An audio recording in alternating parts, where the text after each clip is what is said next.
తిరుమల శ్రీవారి ఆలయంలో ఆనివార ఆస్థానాన్ని టీటీడీ అధికారులు అర్చకులు ఘనంగా నిర్వహించారు.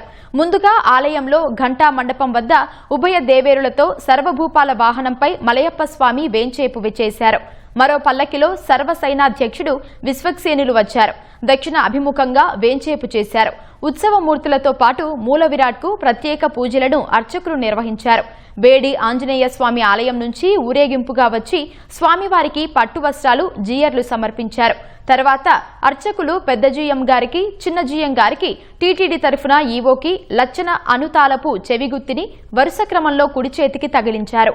రూపాయి హారతి, చందనం, తాంబూలం, తీర్థం, సెఠారి మర్యాదలు చేసిన అనంతరం ఆ తాళపు చెవి గుత్తిని శ్రీవారి పాదాల చెంత ఉంచడంతో ఆనివార ఆస్థానం ముగిసింది.